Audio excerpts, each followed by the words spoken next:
Pax Dei is one of the most interesting survival crafting MMOs that I have ever seen, and there's some good news, it's actually going to be playable in early access in 2024. So let me show you what we've got, and let's talk about why I think Pax Dei will be a big success. So if you haven't seen by now, Pax Dei has announced that it's going to be heading into early access in spring. And I think that's pretty crazy when you think about how soon that is after the alpha test in November. And there's a lot of things that I think they probably need to add, which we'll come back to in a moment. So this news I think is from the NVIDIA CES special address, and they've posted on their Discord to coincide with this, and there's some very interesting things that have been confirmed. First, DLSS 3 is coming to Pax Dei and it's going to be playable on GeForce Now. And for me, that's both great news. There's no reason not to be excited for that. They very subtly announced that there will also be a new alpha test at some point, which we can only assume that this is soon because the actual release going into early access is going to be in spring. So if alpha 1 was November and then it's going to go into early access in spring, which I would assume is maybe around April, May, that doesn't give much room for a second alpha test. Let's talk about this pseudo release, this early access release. It's not crazy, many games have done it, but it's very important to note that I think this will be radically different from when we actually do get the full release. So you might be wondering, why is it actually going into early access at all instead of just releasing? Well, they say that the game really requires a community and that the feedback they received was invaluable. That then let them make iterations, and they say that this feedback loop pretty much would help them, so they're going to do it permanently. Now, this early access is not going to be free.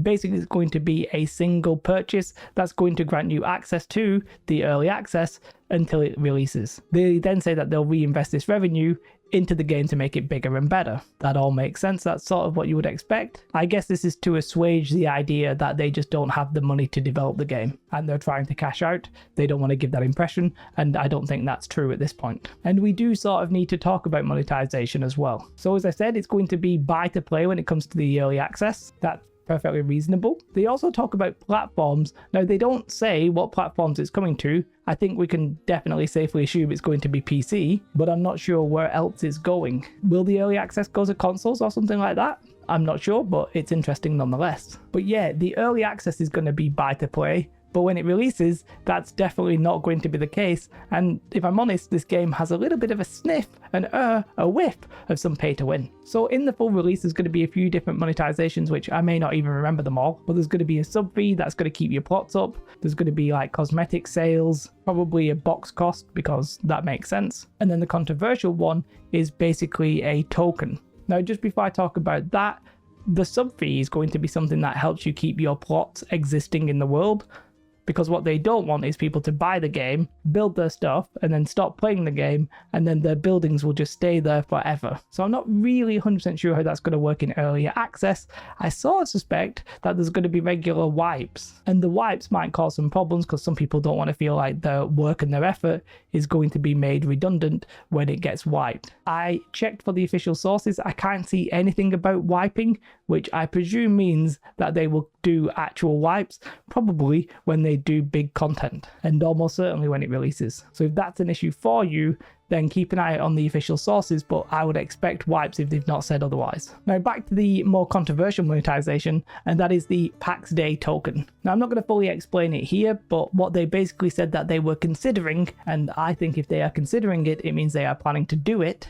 But they have said actually that they're listening to feedback, so maybe they'll walk it back, we're not 100% sure right now. But this token would be something that you pay for with real money, and you sell it in-game for gold. And then the person who bought that with the gold in-game, they effectively get the sub fee paid for 1 month, I would assume. That sub fee is optional, by the way, but it's designed so that you actually get to keep all of your plots and your buildings, I think even if you like log off basically. Now to me, that raises some very big red flags when it comes to pay to win. It's very early to talk about it because we're like literally going from alpha 1 to alpha 2, but buying gold in a game where it's a play driven economy, yeah, that could be really sketch. But for those of you who like the sound of this game but you don't like the sound of pay to win, then this early access weirdly might be the best time for you to play, unless you're worried about wipes, in which case maybe not. Now another question is, what's even going to be in the alpha and more importantly the early access? The alpha 1, as enjoyable as it was for a lot of people, it was sort of relatively basic. Most of the crafting and the gathering worked fine. There were enemies that you could kill, caves that you could visit,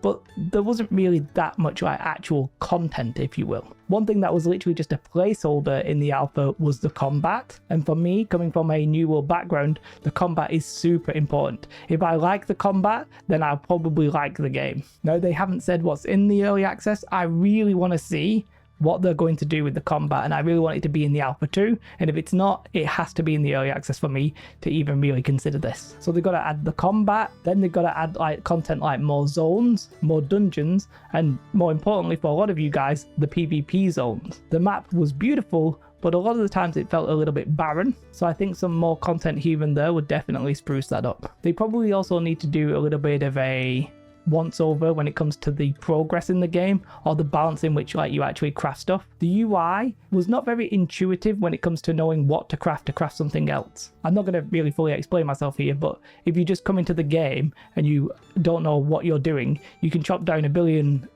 types of wood, but then what order do you craft things to get things like kicked off is just confusing. If you're a solo player and you're trying to do it all yourself, it's not very obvious. It's not impossible to figure out, but I think they need to do a better job with that, and probably rebalancing the amount of materials and stuff that they needed. I think they already admitted that when the Alpha 1 finished as well. There were a couple of different things as well, like with the stamina, just like chopping down trees and running out of stamina just felt a little bit weird, but apparently that's part of the progression. You're meant to get stronger later on, but yeah, we'll see what happens, right? There's a lot of stuff that they probably need to do a once over, but I don't think they're insurmountable things. They're just things that are going to get naturally improved. The worry is simply that from Alpha 1 to Spring, if Spring is the end of June, like the 20th of June technically in the UK, I'm not sure about where you are in the world, then that's literally 7 months. I mean, sure, you can make a lot of changes then, I guess, but it could also be March 20th, and that'd be more like 3 months. Either way, feels like they've got a lot of work to do in a short period of time, but you know what? They seem confident they were making changes during the alpha, so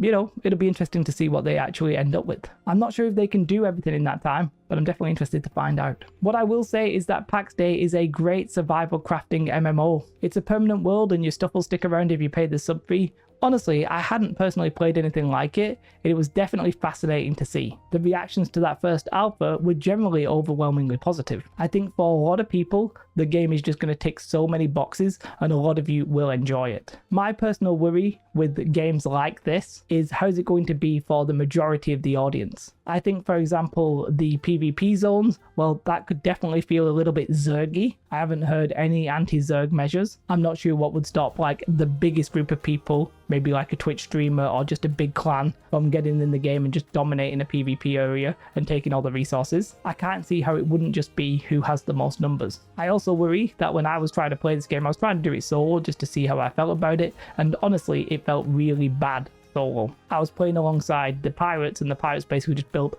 absolute massive amounts of things, partly because they were just working together and had all the right tools and the right, crafting stations and stuff like that. Now, there's no harm with an anti-solo player game, right? Not every game has to be solo friendly, but it's just something that I think you have to consider if you're somebody who's interested in a game like this. It's not a theme park, it's definitely a sandbox, and it might not be a solo player sandbox either. Just keep that in mind. It's good that there's different games out there catering to different people. Personally, I'm just excited that we can actually play an MMO this year and probably within the next 6 months. I think that's just good news all around. If they can make some big changes to the game, it could be very exciting.